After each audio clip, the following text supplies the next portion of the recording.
President says that funds to provide relief aid following natural disasters will be provided without any hindrance. The JVP criticizes two ministers. Vajira Abeywardena රාජ්‍ය පරිපාලන අමාත්‍යවරයා තමන්ට ලැබී තිබෙන බලතල මුළු මනින්ම උපයෝග කරගෙන වංචනිකයන් ආරක්ෂා කරනවා. කිරියල්ල മന്ത്രിවරයා උපදේශකවරු 55 කරගන්නවා 56 නේ. සමහර උපදේශකවරු සාමාන්‍ය පෙළ පාස් නේ. Chairman and CEO of the National Medicines Regulatory Authority resigned. Nigambu Lagoon damaged following the widening of the Dadugam Moya.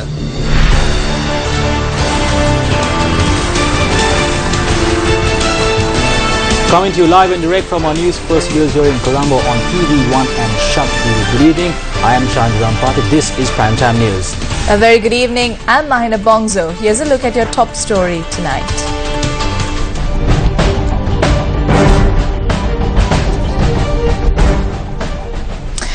President Maithripala Sirisena has instructed ministers to visit flood and landslide affected areas at least once a week and look into the needs of those affected. The President issued these instructions during the Kegol District Coordination Committee meeting today.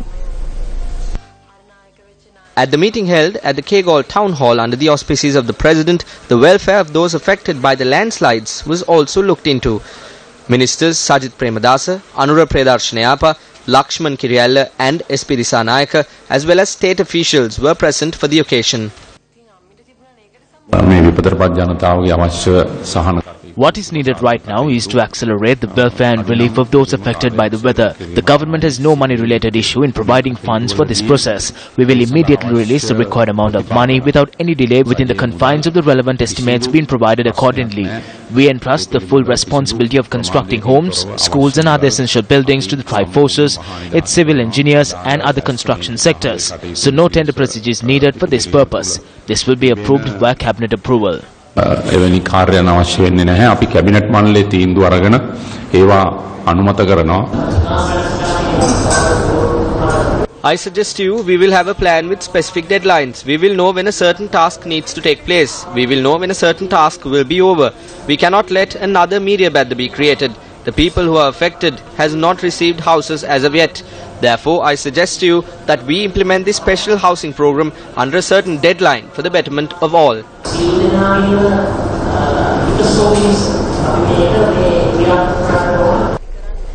Civil organizations and the Public Service Commission held a discussion on corrupt officials today. The civil organizations had directed the attention of the Public Service Commission towards persons against whom election fraud and indictments have been filed and yet are holding top positions in the public service. Yesterday, the Public Service Commission decided to suspend the services of Anusha Palpita and RAAK Ranawaka, against who allegations of corruption have been levelled. We wish to inform the general public that there is a process of including persons who are marred with corruption in the past into the public administration service with the intervention and support of ministers and MPs. Therefore, we informed the Secretary of the Commission the need to immediately enact the law against them.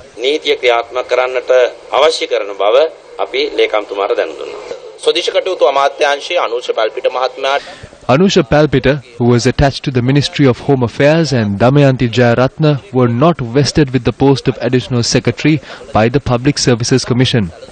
There is a political leadership that is acting with a plan of making these appointments into the Ministry of Home Affairs. When there is an investigation with regards to a person with allegations against them, and when they come to the Ministry of Public Administration, they are put into a pool.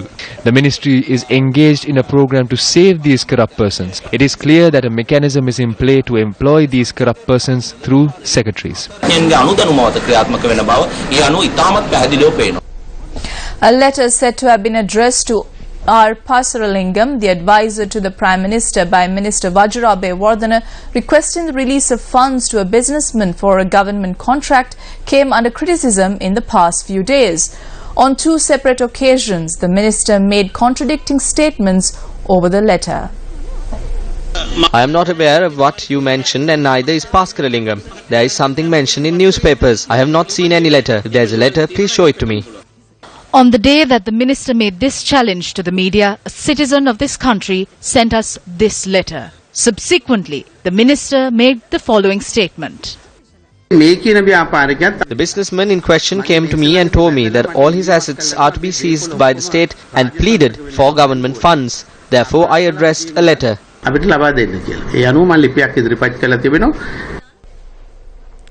Minister Vajrabe Wardana, Anusha Palpita and Damayanti Jayaratne were the topics raised at the Cabinet media briefing today. Journalists also raised questions over the overseas travel of Additional Secretary Damayanti Jayaratne. When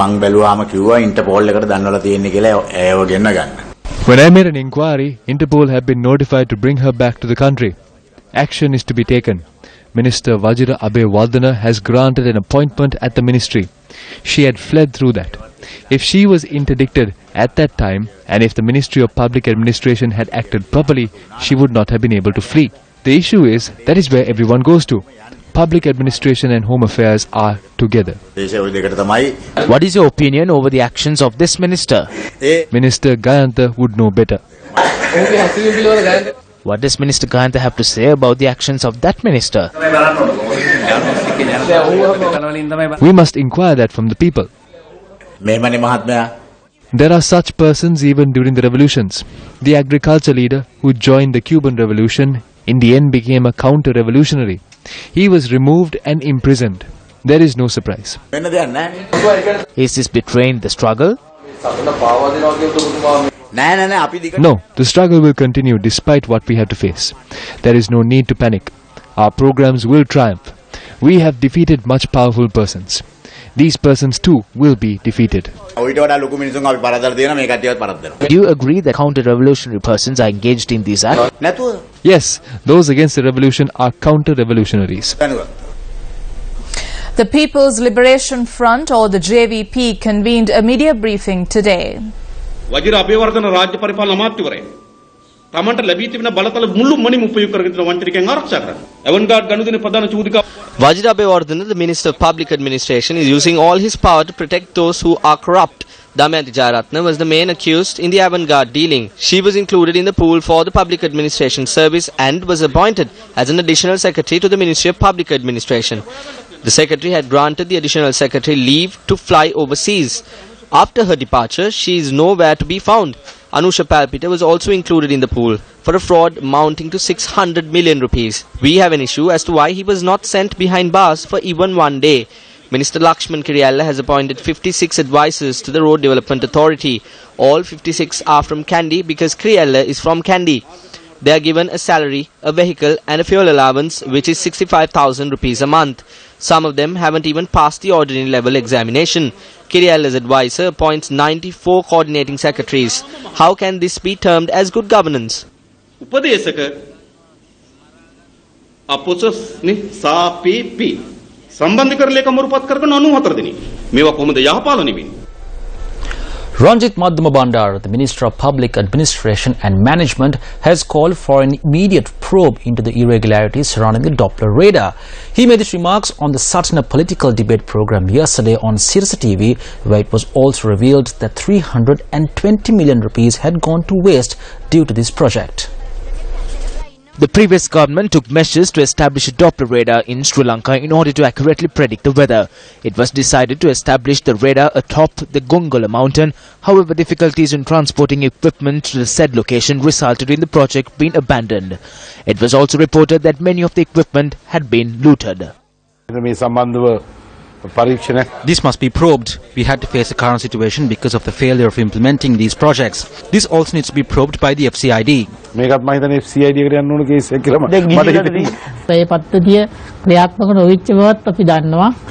We are aware that the system was not active. If this was implemented, we would have had an early warning system. We could have been able to control the situation at hand.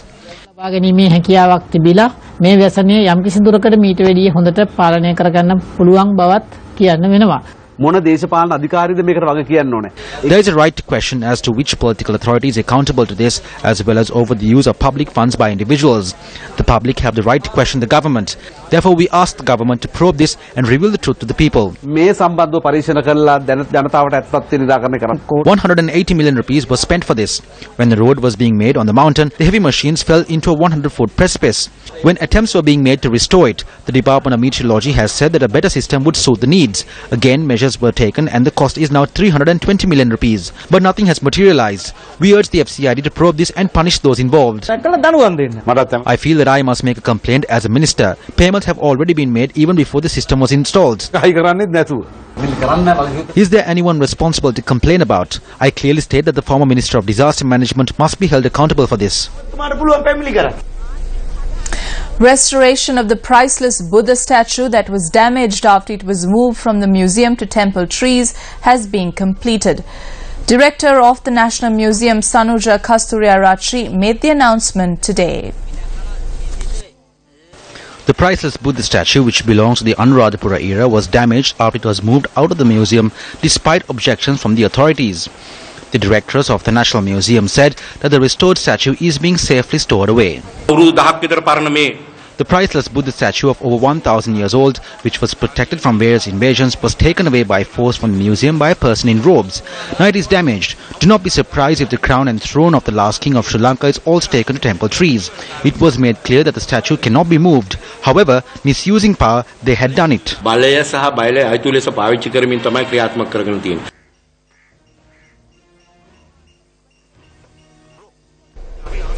And up next is Action TV.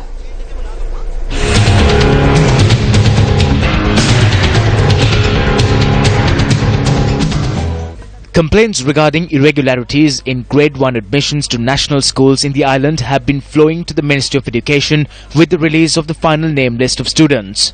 Instead of conducting an inquiry into the complaints that were lodged, the Ministry of Education has turned a blind eye on the matter. Since inaction provides an impetus to further irregularities, the need for intervention, at least at the last moment, was highlighted by Action TV at a media briefing held on the 12th of January this year. The final name list of admissions for Ananda College and the voting lists are here. The names of 42 children whose addresses are not mentioned in the voting list. Officials of the Auditor General's Department visited Ananda College and took over 217 files that are currently being investigated downstairs. If a child has been admitted to school by committing a fraud, that child cannot be removed from the school. At a time when an investigation has commenced and when problems exist, is it justifiable and ethical to merely look on? Don't wait until something happens. The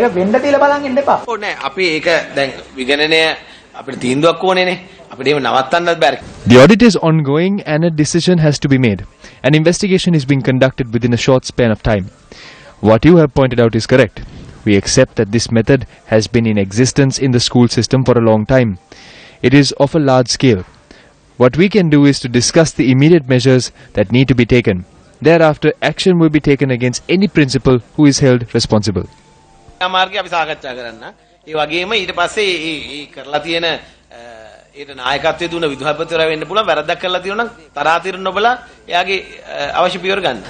the assurance of the Minister of Education, an investigation into Ananda College is yet to be conducted.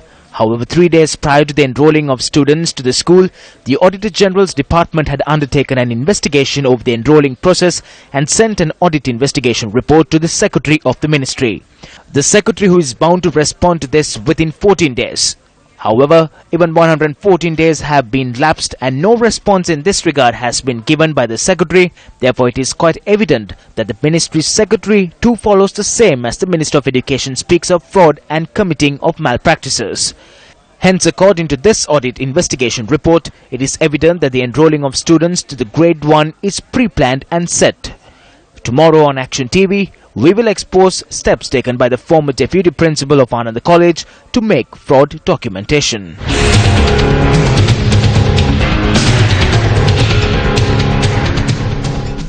Chairman of the National Medicines Regulatory Authority had submitted his letter of resignation. Minister of Health Dr. Rajat Senaratne made the announcement at the Cabinet media briefing today.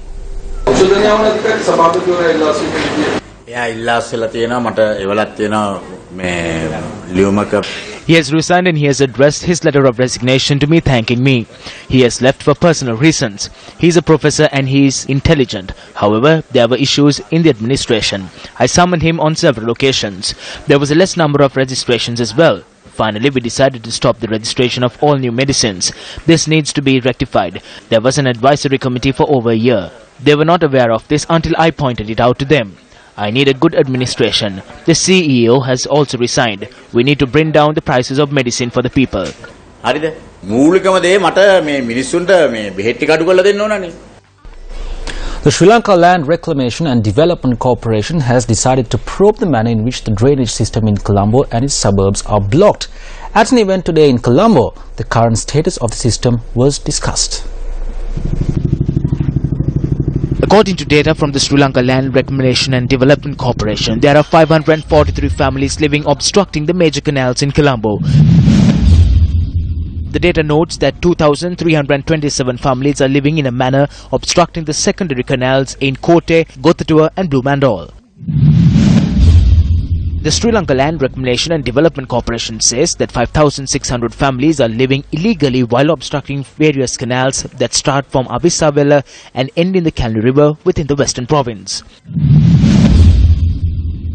In addition, 296 unauthorized landfills have taken place during the past year in catchment areas. 190 such incidents were reported from January to April this year. The disorderly urbanization in this country has made it impossible for us to take measures on flood management. This, in a sense, is a problem created by ourselves, the general public. When our officials visit these areas, they are faced by various obstacles to control this. As the first measure, we are going to legally take over these canals and lowlands. We are going to put an end to this in a legal manner. The Devala, Ratmalana and Kasbah areas, which are prone to floods for the slightest rains, were not affected this time around. The minister attributed this to the Veerastube project. Under this project, all canals were expanded for the management of flood waters.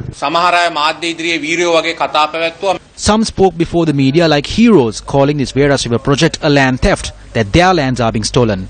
These statements were made by those who were coordinatedly involved in filling up lowlands. In a political sense, there are land engineers in some parties as well.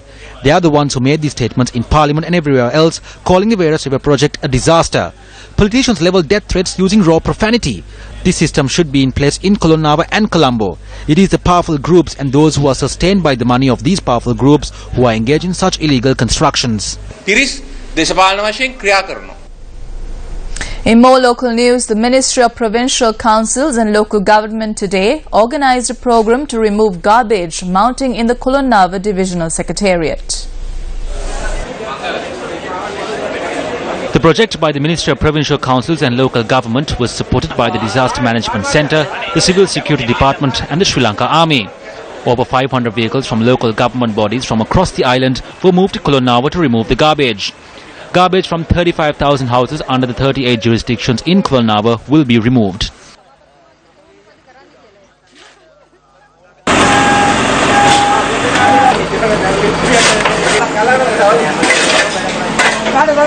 As per the directives of the President, we submitted a cabinet paper requesting for 18 million rupees to complete this initiative. It will take over an hour to remove this garbage from this area. Whilst facing challenges, we are engaged in this task in an efficient manner. The Sri Lanka Army is aiding this project following a request made by the Presidential Task Force, which was established to look into the well-being of those who were affected by flood waters. The Sri Lanka Army will coordinate the removal of garbage waste from flood-affected areas.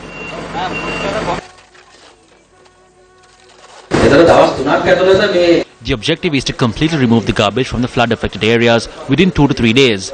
We expect the support of the general public. A total of around 2,000 officers of the Civil Defence Force and around 1,500 Army officers were deployed for the clean-up operation. The waste accumulated from the area is currently being dumped at the Mitotamulla, Potuvil, Kumbara and Kohilawatha areas.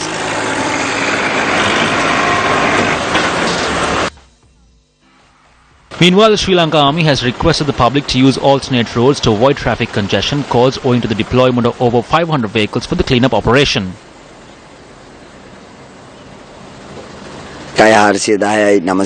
You can contact us for this operation on 2-410-999 and 2-410-288.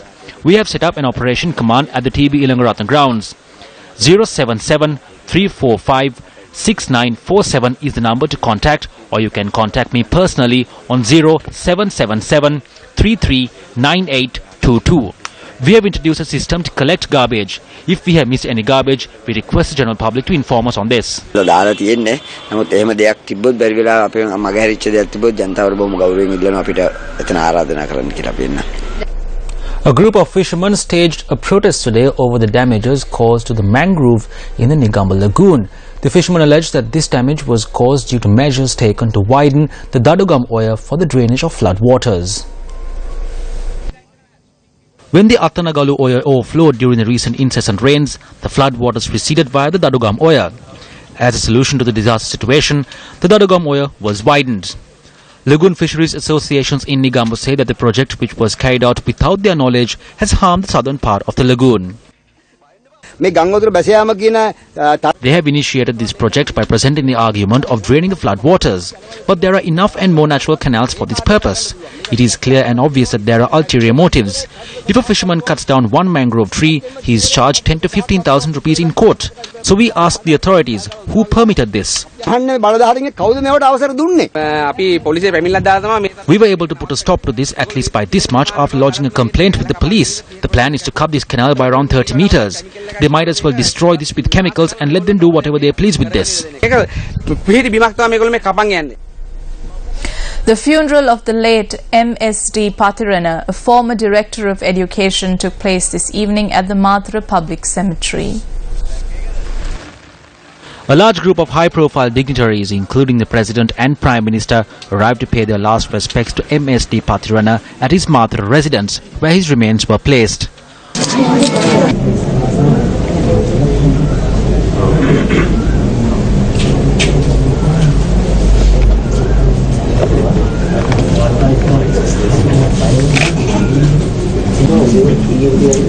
Following religious observances, the final rites for his remains were conducted at the crematorium at the Mathura Public Cemetery. The father of parliamentarian Buddhika Pathirana, M.S.D. Pathirana, was 84 years old at the time of his demise. A forum titled the Sri Lanka-Singapore Business Forum was held in Colombo today. It was revealed at the forum today that an MOU to develop the Trincomalee region will be reached with the Singaporean company. The event was organized by the Sri Lanka-Singapore Business Council and the Ceylon Chamber of Commerce. We are taking this opportunity of Honourable Minister Iswaran's visit to initiate work on a FTA with Singapore. We both agree that there are mutual benefits to a Sri Lanka-Singapore FTA. It would be a modern and a comprehensive one. And we have directed our officials to advance the process expeditiously. And I believe when our Prime Minister visits Singapore next month, both Prime Ministers will discuss this very seriously. Savannah Jurong has formulated the Western Region Megapolis plan, which is the centerpiece of our development program. They will also be developing a master plan for Trincomalee region, and we hope to sign this MOU with Savannah during the Honourable Minister's visit. I am happy to share with you today that my officials have reported to me that their initial studies strongly suggest that both Sri Lanka and Singapore stand to gain much from concluding a modern, comprehensive free trade agreement.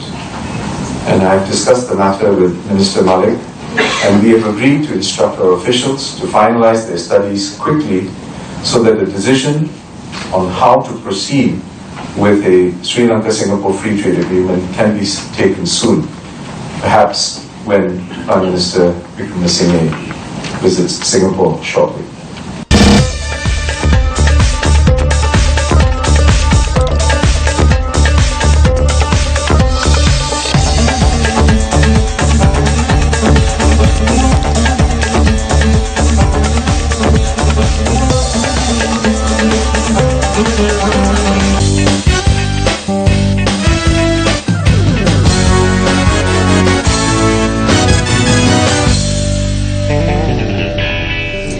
The Asian and Oceanian Optimist Sailing Championship, which is sponsored by Sports First, continued today in Trincomalee. Newsfirst Charlotte Benedict reports. On the third day of competitions here held off the coast of Uppaveli in Trincomalee, Sri Lanka took on Singapore, the leaders of the pack, by the end of the second day. Now these results are subject to changes based on the protest made by the players and the adjudicatory committee back on shore. Now Sports First are the official sponsors for this event, and as such we will bring you exclusive details as and when it happens off the coast of Uppaveli in Trincomalee. Signing off for the Sports First team, I'm Charlotte Benedict reporting from Trincomalee. Sri Lanka was unable to make its mark at today's race. However, Singapore starred at today's leg of the event. As tomorrow is the first rest day of the game, no events will take place tomorrow.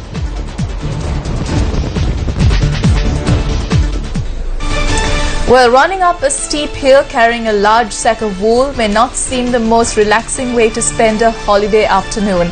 But every year contestants pit themselves against the grueling gradient of a hill in central England, carrying an unusual load. Now the World Wool Sack Racing Championship took place for its 43rd year and has various races which involve carrying a 60-pound sack of wool up the steep gradient course. With that, we're up news tonight. For the News First team, I am Shahan Jarampati. And I'm Mahina Bongzo. Enjoy this footage.